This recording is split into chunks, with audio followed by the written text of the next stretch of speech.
বলতেছেন তারেক রহমান খারাপ, তারেক রহমান খারাপ। তাদেরকে উদ্দেশ্য করে বলি ভাই, তারেক রহমান খারাপ না।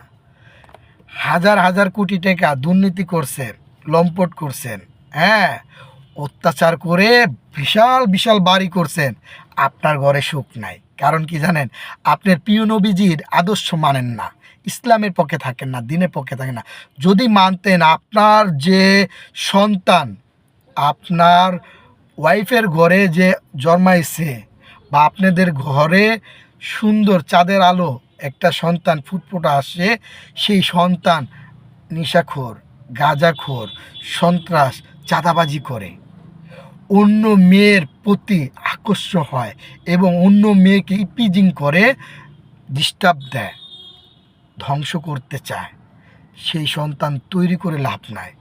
যদি ইমানদার হন, আল্লাহর পথে চালেন, আল্লাহ ইনশাল্লাহ, আল্লাহর রহমতে বলি, আপনার সন্তান ভালো মানুষ হবে।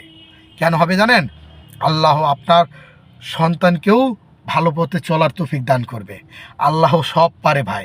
আল্লাহ পৃথিবীটাকে সৃষ্টি করেছে, পৃথিবীটাকে ধ্বংস করতে পারে, পৃথিবীটাকে তৈরি করেছে কে? আল্লাহ।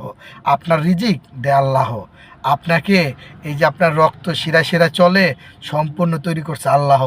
আপনি বড় বড় কথা বলেন, দিনের পথে থাকেন, ইসলামের পথে থাকেন, আপনি অর্থ সম্পদ 1000 কোটি টাকার মালিক হইছেন, আপনার কিডনি বাদ হয়ে গেলে আপনি শেষ। আপনার ট্রিটমেন্ট করতে করতে ওই 1000 কোটি টাকা শেষ।